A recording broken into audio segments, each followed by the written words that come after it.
Hi dears, welcome back. അപ്പോൾ ഇന്നും ഞാൻ വന്നിരിക്കുന്നത് നമുക്കൊക്കെ ഒരുപാട് പ്രയോജനകരമായിട്ടുള്ള നല്ലൊരു വീഡിയോ ആയിട്ടാണ് കേട്ടോ. എത്ര തന്നെ ഉരച്ച് കഴുകി നമ്മൾ വൃത്തിയാക്കി വെച്ചാലും അടുത്ത ദിവസം നോക്കുമ്പോൾ ടോയ്ലറ്റിൻ്റെ അവസ്ഥ പഴയതുപോലെ തന്നെ ആയിരിക്കും.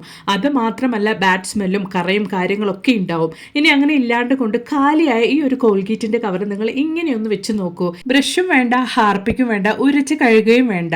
അപ്പോൾ എല്ലാവരും വീഡിയോ ഒന്ന് ഫുള്ളായിട്ട് സ്കിപ്പ് ചെയ്യാണ്ട് കാണുക കേട്ടോ. മാത്രമല്ല നല്ല കുറേ ടിപ്സുകൾ ഞാൻ ഈ ഒരു വീഡിയോയിൽ ഉൾക്കൊള്ളിച്ചിട്ടുണ്ട്. അപ്പം നമുക്ക് സമയം കളയാണ്ട് നേരെ വീഡിയോയിലേക്ക് പോവാം. അപ്പോൾ നമുക്ക് നമ്മുടെ ആദ്യത്തെ ടിപ്പ് ഒന്ന് കണ്ടു നോക്കാം. അതിന് വേണ്ടിയിട്ട് ഞാനിവിടെ കാലിയായ 3 വാട്ടർ ബോട്ടിലാണ് കേട്ടോ എടുത്തു വെച്ചിരിക്കുന്നത്. ഈ വാട്ടർ ബോട്ടിലുകൾ കൊണ്ട് കിച്ചണിൽ അധികം സ്ഥലമൊന്നും ഇല്ലെങ്കിലും വളരെ ഈസി ആയിട്ട് നല്ലൊരു ഓർഗനൈസർ ആണ് കേട്ടോ നമ്മൾ ഉണ്ടാക്കിയെടുക്കാൻ വേണ്ടിയിട്ട് പോകുന്നത്. അതുപോലെ തന്നെ ഒരുപാട് സ്ഥലം നമുക്ക് ലാഭിക്കാൻ വേണ്ടിയിട്ട് സാധിക്കും. അപ്പോൾ ഇതുപോലെ അരഭാഗമായിട്ടാണ് നമ്മൾ ഈ ഒരു ബോട്ടിൽ കട്ട് ചെയ്തെടുക്കുന്നത്. 3 ബോട്ടിൽ നമുക്ക് ഈക്വൽ ആയിട്ട് ഇതുപോലൊന്ന് കട്ട് ചെയ്തെടുക്കാം. 3 വാട്ടർ ബോട്ടിലും ഞാൻ ഇതുപോലെ കട്ട് ചെയ്തെടുത്തിട്ടുണ്ട് കേട്ടോ. ഇനി നമുക്ക് വാട്ടർ ബോട്ടിലിൻ്റെ ഈ ഒരു ഭാഗത്തേക്കായിട്ട് ഹോൾസ് ഇട്ട് കൊടുക്കാം. അതിന് വേണ്ടിയിട്ട് ഞാൻ നൈഫ് നന്നായിട്ടൊന്ന് ചൂടാക്കിയിട്ട് അതാണ് വെച്ച് കൊടുക്കുന്നത്. അപ്പോൾ നമുക്ക് വേഗത്തിൽ തന്നെ ഹോൾസ് ഇടാൻ വേണ്ടിയിട്ട് സാധിക്കും. ഇനി നമുക്ക് ആവശ്യമായിട്ടുള്ളത് ഇതുപോലൊരു ഹാങ്ങറാണ്. ഈ ഒരു ഹാങ്ങർ യൂസ് ചെയ്തിട്ടാണ് നമ്മുടെ കിച്ചണിൽ നമുക്ക് ഒരുപാട് സ്ഥലം നമ്മൾ ലാഭിക്കാൻ വേണ്ടിയിട്ട് പോകുന്നത് ഈ ഒരു ബോട്ടിൽ ഉപയോഗിച്ചിട്ട്. അപ്പോൾ ഈ ഒരു ഹാങ്ങറിലേക്ക് ഇതുപോലെ നമ്മൾ റെഡിയാക്കി ഈ ഒരു ബോട്ടിൽ നമ്മൾ കട്ട് ചെയ്തെടുത്ത ആ ഒരു ബോട്ടിൽ ഹോൾസിലേക്ക് ഞാൻ നൂലിട്ട് കെട്ടിയിട്ട് ആ ഒരു നൂല് ഇതുപോലെ ഹാങ്ങറിലേക്കായിട്ട് നല്ല ടൈറ്റ് ആയിട്ടാണ് കേട്ടോ കെട്ടിക്കൊടുക്കാൻ വേണ്ടിയിട്ട് പോകുന്നത്. അപ്പോൾ 3 ബോട്ടിലും ഞാൻ ഇതുപോലെ ഒന്ന് കെട്ടിയെടുത്തിട്ടുണ്ട്. അതിനുശേഷം ഒരു ഭംഗിക്ക് വേണ്ടിയിട്ട് ഇതുപോലൊരു ഫ്ലവേഴ്സ് ഞാൻ ഒട്ടിച്ചു കൊടുത്തിട്ടുണ്ട് കേട്ടോ. ചുമ്മാ ഒരു രസത്തിന് വേണ്ടിയിട്ട് ഒരു ഭംഗിക്ക് വേണ്ടി ഒട്ടിച്ചു കൊടുത്തതാണ്. ഇപ്പോൾ നമ്മൾ ബോട്ടിലും ഹാങ്ങറും ഉപയോഗിച്ച് റെഡിയാക്കിയ ഈ ഒരു ഓർഗനൈസർ കിച്ചണിൽ നമ്മൾ എങ്ങനെയാണ് ഉപയോഗിക്കുന്നത് എന്നുള്ളത് നമുക്കൊന്ന് കണ്ടു നോക്കാം. അപ്പോൾ ഞാൻ ഇതുപോലെ നമ്മൾ റെഡിയാക്കിയ ബോട്ടിലൊക്കെ കെട്ടിയിട്ട് റെഡിയാക്കിയ ആ ഒരു ഹാങ്ങർ ഞാൻ ഇതുപോലെ വോൾട്ടൈലിലേക്കാണ് കേട്ടോ ഹാങ് ചെയ്ത് വെച്ചിരിക്കുന്നത്. ഇനിയിപ്പോൾ കിച്ചണിൽ ഒരുപാട് സ്ഥലവും ഇല്ല, അതുപോലെ തന്നെ സാധനങ്ങളൊക്കെ വെക്കാൻ സ്ഥലവും ഇല്ല എന്നുള്ള പ്രശ്നമൊന്നും ഇല്ല കേട്ടോ. ഇതുപോലെ ഒരു ഹാങ്ങർ ഉണ്ടെങ്കിൽ, കാലിയായ 3 ബോട്ടിലുണ്ടെങ്കിൽ നമുക്ക് ഇതുപോലെ ഒരുപാട് സ്ഥലം ലാഭിക്കാൻ വേണ്ടിയിട്ട് സാധിക്കും. ഇതിൽ നിങ്ങൾക്ക് എന്തൊക്കെ കിച്ചണിൽ വെക്കാൻ പറ്റുന്ന സാധനങ്ങളുണ്ടോ അതൊക്കെ വെക്കാവുന്നതാണ്. കാണാനും ഭംഗിയുണ്ടാവും, നല്ല വൃത്തിക്ക് എവിടെ കിടന്നോളും. ട്രൈ ചെയ്ത് നോക്കുക കേട്ടോ. അപ്പോൾ ഇനി നമുക്ക് നമ്മുടെ അടുത്ത ടിപ്പൊന്ന് കണ്ടു നോക്കാം. അതിന് വേണ്ടിയിട്ട് ഒരു ബോട്ടിലിൻ്റെ മൂടിയാണ് കേട്ടോ ഞാൻ എടുത്തിരിക്കുന്നത്. അതുപോലെ തന്നെ ഒരു ഐസ്ക്രീം സ്റ്റിക്കും ഞാൻ എടുത്തിട്ടുണ്ട്. ഇനി ഇതുകൊണ്ട് നമ്മൾ എന്താ ചെയ്യാൻ വേണ്ടിയിട്ട് പോകുന്നത് എന്നുള്ളത് നമുക്കൊന്ന് കണ്ടു നോക്കാം. അതിന് വേണ്ടിയിട്ട് നൈഫ് നന്നായിട്ടൊന്ന് ചൂടാക്കി എടുത്തതിന് ശേഷം ഞാൻ ബോട്ടിലിൻ്റെ മൂടിയുടെ ഈ ഒരു ഭാഗത്തേക്കായിട്ട് ഇതുപോലൊരു തുളയിട്ട് കൊടുക്കുന്നുണ്ട്. അതായത് നമ്മുടെ ഐസ്ക്രീം സ്റ്റിക്ക് നന്നായിട്ട് പോയി ഇരിക്കത്തക്ക രീതിക്ക് വേണം നമ്മൾ ആ ഒരു ഹോൾസ് ഇട്ട് കൊടുക്കാൻ വേണ്ടിയിട്ട്. നമ്മൾ ആ ഒരു ഹോൾസ് ഇട്ട് കൊടുത്ത പാടെ ആ ഒരു ചൂടോടുകൂടി തന്നെ ഐസ്ക്രീം സ്റ്റിക്ക് വെച്ച് കൊടുക്കുകയാണെങ്കിൽ നല്ല സ്ട്രോങ് ആയിട്ട് തന്നെ ബോട്ടിൽ മുടിയിൽ ആ ഒരു ഐസ്ക്രീം സ്റ്റിക്ക് ഇരുന്നോളും. നല്ലൊരു സ്പൂണാണ് കേട്ടോ നമ്മളിവിടെ റെഡിയാക്കിയിരിക്കുന്നത്. വെറുതെ വലിച്ചെറിയുന്ന മൂടിയും അതുപോലെ തന്നെ ഐസ്ക്രീം സ്റ്റിക്ക് കൊണ്ടും ഇതുപോലെ നമുക്ക് ഉപ്പ് ചാടിയിൽ നല്ലൊരു സ്പൂണായിട്ട് ഉപയോഗിക്കുക മാത്രമല്ല നമ്മുടെ വീട്ടിൽ നമ്മൾ ഇട്ട് വയ്ക്കുന്ന മസാലകളിലൊക്കെ നമുക്കൊരു നല്ലൊരു സ്പൂണായിട്ട് വെറുതെ വലിച്ചെറിയുന്ന ഈ ഒരു മൂടിയും അതുപോലെ തന്നെ ഐസ്ക്രീം സ്റ്റിക്കും ഉപയോഗിക്കാവുന്നതാണ്. ഉറപ്പായിട്ട് നിങ്ങളും ഇതുപോലെ ഒന്ന് ട്രൈ ചെയ്ത് നോക്കുക. എന്നിട്ട് ഇഷ്ടപ്പെടുകയാണെങ്കിൽ മറക്കാണ്ട് ഒന്ന് ലൈക്കും കൂടെ ചെയ്ത് സപ്പോർട്ട് ചെയ്യുക കേട്ടോ. പിന്നെ നമുക്ക് നമ്മുടെ അടുത്ത ടിപ്പ് ഒന്ന് കണ്ടു നോക്കാം. എന്തെങ്കിലുമൊക്കെ ഒന്ന് പൊടിക്കാനൊക്കെ ഉള്ള സമയത്ത് മിക്സിയുടെ ജാർ എടുത്ത് നോക്കുകയാണെങ്കിൽ അതിനകത്ത് നനവുണ്ടാകും. ആ ഒരു നനവ് പെട്ടെന്ന് തന്നെ വെയിലൊക്കെ ഇല്ലാത്ത സമയത്ത് ഉണക്കിയെടുക്കാൻ വേണ്ടിയിട്ട് ഇതുപോലെ ഒന്ന് നമ്മുടെ ബർണർ ഒന്ന് കത്തിച്ചിട്ട് ജസ്റ്റ് ഒന്ന് മേലേക്കായിട്ടൊന്ന് വെച്ച് കൊടുത്താൽ മാത്രം മതി കേട്ടോ. ആ ഒരു വെള്ളമൊക്കെ ആ ഒരു ജാറിൽ നിന്ന് പോയി കിട്ടും. പൊടിക്കാനുള്ള സാധനങ്ങളൊക്കെ വളരെ ഈസി ആയിട്ട് നമുക്ക് പൊടിച്ചെടുക്കാൻ വേണ്ടിയിട്ട് സാധിക്കും. ട്രൈ ചെയ്ത് നോക്കുക കേട്ടോ. അപ്പോൾ ഇനി നമുക്ക് വളരെ ഹെൽത്തി ആയിട്ട് ചെയ്യാൻ പറ്റിയ നല്ലൊരു പ്രഭാത ഭക്ഷണം, അതുപോലെ തന്നെ രാത്രിയൊക്കെ കഴിക്കാൻ വേണ്ടിയിട്ട് സാധിക്കുന്ന ഒരു കിടിലൻ ഭക്ഷണം ഒന്ന് നമുക്ക് കണ്ടു നോക്കാം. അതിന് വേണ്ടിയിട്ട് ഞാനിവിടെ എടുത്തിരിക്കുന്നത് ഒരു 1.25 ബൗളിലേക്ക് കറുപ്പ് ഉഴുന്നാണ്, ബ്രോക്കൺ ഉഴുന്നാണ് എടുത്തിരിക്കുന്നത്. വളരെയധികം ഹെൽത്ത് ബെനിഫിറ്റ്സ് ഉള്ള ഒരു ഉഴുന്നാണ് ഈ ഒരു കറുപ്പ് ഉഴുന്ന്. ഇതിലേക്ക് ഒരു 3/4 ബൗൾ അളവിലേക്ക് ഞാൻ പച്ചരി എടുത്തിട്ടുണ്ട്. ഇപ്പോൾ നമുക്ക് കറുപ്പ് ഉഴുന്നും അതുപോലെ തന്നെ പച്ചരിയും നന്നായിട്ടൊന്ന് കഴുകിയെടുക്കാം. കഴുകിയെടുത്തതിന് ശേഷമാണ് നമ്മളിത് കുതിർക്കാൻ വേണ്ടി വെക്കുന്നത്. അപ്പോഴാണ് അതേ വെള്ളത്തിൽ തന്നെ നമുക്ക് അരച്ചെടുക്കാൻ വേണ്ടിയിട്ട് സാധിക്കുകയുള്ളൂ. അപ്പോൾ നമ്മുടെ കറുപ്പ് ഉഴുന്നും അതുപോലെ തന്നെ പച്ചരിയൊക്കെ നന്നായിട്ട് ഞാനിവിടെ കഴുകി എടുത്തിട്ടുണ്ട്. ഇനി നമുക്കിത് കുതിർക്കാൻ വേണ്ടിയിട്ടുള്ള വെള്ളവും ഒഴിച്ചു വെക്കാം. ഒരു 4 മണിക്കൂർ സമയം മാത്രം നമ്മളിത് കുതിർക്കാൻ വേണ്ടി വെച്ചാൽ മതിയാകും. അപ്പോൾ വെള്ളം ഒഴിച്ചു കൊടുത്തതിന് ശേഷം നമുക്കിതൊരു 4 മണിക്കൂർ സമയത്തേക്കൊന്ന് റെസ്റ്റ് ചെയ്യാൻ വേണ്ടിയിട്ട് വെക്കാം.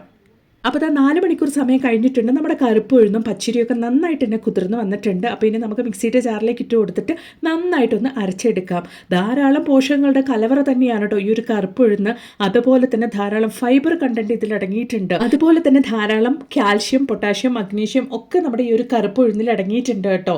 അപ്പോൾ കറുപ്പ് ഉഴുന്നും അതുപോലെ തന്നെ പച്ചരിയൊക്കെ ഞാൻ മിക്സിയുടെ ജാറിലേക്ക് ഇട്ട് കൊടുത്തിട്ടുണ്ട്. ഇനി നമുക്ക് ഇതിലേക്ക് എരിവിലേക്ക് ആവശ്യമായ 2 വറ്റൽ മുളക്, അതുപോലെ തന്നെ ഒരു 1/2 ടീസ്പൂൺ അളവിലേക്ക് ചെറിയ ജീരകം ഇട്ട് കൊടുത്തതിന് ശേഷം നന്നായിട്ടൊന്ന് അരച്ചെടുക്കാം. അപ്പം നമ്മുടെ ബാറ്റർ ഇവിടെ റെഡി ആയിട്ടുണ്ട് കേട്ടോ. അപ്പം ഞാനിതൊരു ബൗളിലേക്ക് ഒന്ന് മാറ്റി ഒഴിക്കുന്നുണ്ട്. ഈ ഒരു കൺസിസ്റ്റൻസിയിൽ വേണം കേട്ടോ നിങ്ങൾ ബാറ്റർ റെഡിയാക്കാൻ വേണ്ടിയിട്ട്. ഇതിലേക്ക് ആവശ്യത്തിനുള്ള ഉപ്പ് ഞാൻ ചേർത്ത് കൊടുക്കുന്നുണ്ട്. അതുപോലെ തന്നെ സവോള, ഒരു മീഡിയം സവോള നന്നായിട്ട് പൊടിയായി അരിഞ്ഞ് അത് ചേർത്ത് കൊടുക്കാം നമുക്ക്. അപ്പോഴാണ് നല്ലൊരു ടേസ്റ്റ് ഉണ്ടാവുള്ളൂ കേട്ടോ നമ്മുടെ ഈ ഒരു ദോശ കഴിക്കാൻ വേണ്ടിയിട്ട്, അല്ലെങ്കിൽ അട കഴിക്കാൻ വേണ്ടിയിട്ട്. ഇതിലേക്ക് ഞാൻ എരിവിലേക്ക് ഇനി കുറച്ചും കൂടെ പച്ചമുളക് ചേർത്ത് കൊടുക്കുന്നുണ്ട്. അതുപോലെ തന്നെ ഓരോ കൈപ്പിടി അളവിലേക്ക് കറിവേപ്പിലയും അതുപോലെ തന്നെ മല്ലിയിലയും ചേർത്ത് കൊടുത്തിട്ടുണ്ട്. ഇനി നന്നായിട്ട് നമുക്കിതൊന്ന് മിക്സ് ചെയ്തെടുക്കാം. ഇതൊക്കെ ചേർത്ത് കൊടുത്തതിന് ശേഷം ഇനി മെയിനായിട്ട് ഒരു ഇൻഗ്രീഡിയൻറ്റ് കൂടെ നമുക്കിതിലേക്ക് ചേർത്ത് കൊടുക്കാനുണ്ട്. അപ്പോഴാണ് നമ്മുടെ ദോശയ്ക്ക് അല്ലെങ്കിൽ അടയ്ക്ക് നല്ല ടേസ്റ്റ് ഉണ്ടാവുള്ളൂ. അപ്പോൾ അതാ ഒരു ടേബിൾ സ്പൂൺ അളവിലേക്ക് ഇഞ്ചി കൂടെ ഞാൻ നന്നായിട്ട് പൊടിയായിട്ട് അരിഞ്ഞ് അതും കൂടെ ചേർത്ത് കൊടുത്തിട്ടുണ്ട്. ഇനി നന്നായിട്ടൊന്ന് മിക്സ് ചെയ്ത് കൊടുത്തതിന് ശേഷം ഒരു 10 മിനിറ്റ് സമയത്തേക്ക് നമ്മുടെ ഈ ഒരു ബാറ്റർ നമുക്ക് റെസ്റ്റ് ചെയ്യാൻ വേണ്ടിയിട്ട് വെക്കാം. 10 മിനിറ്റ് സമയം കഴിഞ്ഞതിന് ശേഷമാണ് നമ്മളിത് ഉപയോഗിക്കാൻ വേണ്ടിയിട്ട് പോകുന്നത്. അപ്പോൾ അതാ 10 മിനിറ്റ് സമയം കഴിഞ്ഞിട്ടുണ്ട്. പാൻ അടുപ്പിലേക്ക് വെച്ച് കൊടുത്തതിന് ശേഷം നന്നായിട്ടൊന്ന് ചൂടായതിന് ശേഷം ഇതുപോലെ നമുക്ക് ഒഴിച്ചെടുക്കാവുന്നതാണ് കേട്ടോ. ഇത് കഴിക്കാൻ വേണ്ടിയിട്ട് കറികളുടെ ആവശ്യമൊന്നുമില്ല. നല്ല ടേസ്റ്റാണ് കഴിക്കാൻ വേണ്ടിയിട്ട്. അതുപോലെ തന്നെ ഒരുപാട് ആരോഗ്യ ഗുണങ്ങളും ഈ ഒരു കറുപ്പുഴുന്നിൽ അടങ്ങിയിരിക്കുന്നതുകൊണ്ട് തന്നെ രാവിലെയും രാത്രിയും വളരെ ഹെൽത്തി ആയിട്ട് കഴിക്കാൻ പറ്റിയ ഒരു അടിപൊളി റെസിപ്പിയാണ് കേട്ടോ. അപ്പോൾ ഉറപ്പായിട്ട് നിങ്ങളൊന്ന് തയ്യാറാക്കി ട്രൈ ചെയ്ത് നോക്കുക. എന്നിട്ട് നിങ്ങളുടെ വലിയൊരു അഭിപ്രായങ്ങളൊന്ന് കമൻറ്റ് ബോക്സിലിട്ട് അറിയിക്കുകയും കൂടെ ചെയ്യാം കേട്ടോ. അപ്പോൾ ഇനി നമുക്ക് നമ്മുടെ അടുത്ത ടിപ്പ് ഒന്ന് കണ്ടു നോക്കാം. അതിന് വേണ്ടിയിട്ട് ഓൾറെഡി കട്ട് ചെയ്തെടുത്ത ആ ഒരു ബോട്ടിലിൻ്റെ പകുതി ഭാഗമാണ് കേട്ടോ ഞാനിവിടെ എടുത്തിരിക്കുന്നത്, മേൾഭാഗമാണ് എടുത്തിരിക്കുന്നത്. അതിലേക്ക് നമുക്ക് നൈഫ് ചൂടാക്കിയിട്ട് ഇതുപോലെ 2 സൈഡിലേക്കുമായിട്ട് തുളയിട്ട് കൊടുക്കാം. തുളയിട്ട് കൊടുത്തതിന് ശേഷം നമുക്ക് ആവശ്യമായിട്ടുള്ളത് ഒരു നൂലാണ്. നല്ല കട്ടിയുള്ള നൂല് തന്നെ നിങ്ങൾ എടുക്കാൻ വേണ്ടിയിട്ട് നോക്കുക. എന്നിട്ട് നമ്മൾ ഇട്ട് കൊടുത്ത ആ ഒരു തുളയിലേക്ക് നമുക്ക് ഇതുപോലൊന്ന് ഇട്ട് കൊടുത്തിട്ട് നമുക്കിത് ഇതുപോലൊന്ന് എടുക്കാം. അതിന് ശേഷം ഒന്ന് കെട്ടിയെടുക്കാം. 2 സൈഡും നമ്മൾ തുളയിട്ട ആ ഒരു ഭാഗത്ത് തന്നെ നമ്മൾ കെട്ടിയെടുക്കാം. ഒരു നൂല് പുറത്തേക്ക് വരാത്ത രീതിക്ക് കെട്ടിയിട്ട് നമ്മളിത് ഇതുപോലെ ഒന്ന് റെഡിയാക്കി എടുക്കാം. ഇനി നമ്മൾ റെഡിയാക്കി എടുത്ത ഈ ഒരു ബോട്ടിൽ നമ്മൾ എന്തിനാ ഉപയോഗിക്കാൻ വേണ്ടിയിട്ട് പോകുന്നത് എന്നുള്ളതെന്ന് കണ്ടു നോക്കാം. അതിനു മുമ്പായിട്ട് അതിലുള്ള ആ ഒരു മൂടി നമുക്കൊന്ന് അഴിച്ചു മാറ്റി വെക്കാം.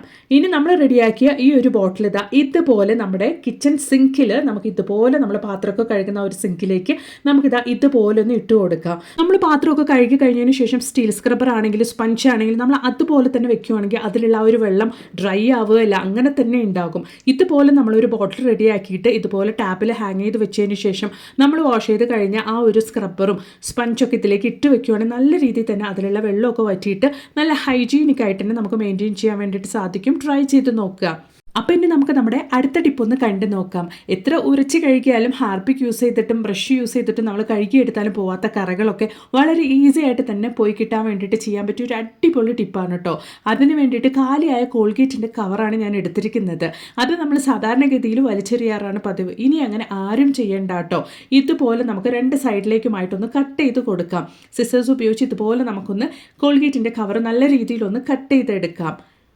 കോൾഗേറ്റിൻ്റെ കവറിൻ്റെ 2 സൈഡ് ഞാൻ ഇതുപോലെ ഒന്ന് കട്ട് ചെയ്ത് എടുത്തിട്ടുണ്ട്. ഇനി നമുക്ക് ആവശ്യമായിട്ടുള്ളത് നല്ല കട്ടിയുള്ള നൂലാണ്. നൂലുപയോഗിച്ച് നമുക്ക് ആ ഒരു കോൾഗേറ്റിൻ്റെ ടാപ്പ് ഭാഗത്ത് തന്നെ ഇതുപോലൊന്ന് ചുറ്റിയിട്ട് ആ ഒരു കോൾഗേറ്റിൻ്റെ മൂടി നമുക്ക് ഇട്ട് കൊടുക്കാം. അപ്പോൾ ആ ഒരു നൂല് നമുക്ക് ആ ഒരു കോൾഗേറ്റിൻ്റെ കവറിൽ നിന്നും അഴിഞ്ഞു വരില്ല. അതിന് വേണ്ടിയിട്ടാണ്. അപ്പോൾ നമ്മൾ റെഡിയാക്കിയ ഈ ഒരു കോൾഗേറ്റിൻ്റെ കവർ നമ്മൾ ഇനി ഇട്ട് കൊടുക്കാൻ വേണ്ടിയിട്ട് പോകുന്നത് ടോയ്ലറ്റിൽ ഫ്ലഷ് ടാങ്കിലേക്കാണ് കേട്ടോ. ഫ്ലഷ് ടാങ്കിലേക്ക് നമ്മൾ ഇതുപോലെ ഇട്ട് കൊടുക്കുമ്പോൾ ഓരോ സമയത്തും നമ്മൾ ടോയ്ലറ്റ് യൂസ് ചെയ്ത് ഫ്ലഷ് ചെയ്യുന്ന സമയത്ത് കോൾഗേറ്റിൻ്റെ കവറുള്ള ഒരു കോൾഗേറ്റ് ഫ്ലഷ് ചെയ്യുന്ന സമയത്ത് ഫ്ലഷ് ടാങ്കിലൂടെ ആ ഒരു വെള്ളത്തിലേക്ക് വരികയും അതുപോലെ തന്നെ ടോയ്ലറ്റിലുള്ള മഞ്ഞക്കറയും കാര്യങ്ങളും ബാഡ് സ്മെല്ലൊക്കെ പോകാൻ വേണ്ടിയിട്ട് സഹായിക്കും കേട്ടോ.